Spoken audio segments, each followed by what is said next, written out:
অনেক রাত হয়ে গেল। আয় আয় চাঁদ মামাটি দিয়ে যা, সোনার চোখে ঘুম নেই ঘুম দিয়ে যা। ও বাবা ঘুমিয়ে পড়েছে। হ্যাঁ, এবার একটু ফোন দেখি। ঘুমিয়ে পড়েছে।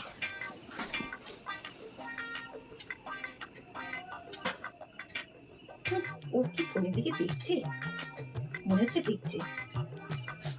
না, দেখছে না তো, তো ঘুমিয়েই পড়েছে। আবার একটু ফোন দেখি। আমার মনে হচ্ছে ও কি আমার ফোন দেখাটা দেখছে। দেখি তো। না, ঘুমিয়েই তো পড়েছে মেয়েটা। তো আমারই ভুল ভাবনা। ফোন ফোন আর দেখবে কি করে? আমি শোনা, আমি তো ঘুমিয়ে পড়েছে তো। দেখি এবার একটু ফোনটা।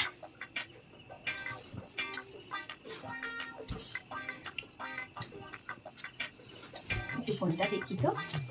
এ বাবা, আমার কাছে ধরা পড়ে গেলাম তো। আমি জানতাম তুই ফোন দেখছিস, এর জন্য আমি এখন মোবাইল দেখা বাদ দিয়ে ক্যামেরাটা অন করেছিলাম তোকে দেখার জন্য যে তুই আসলে কি করছিস।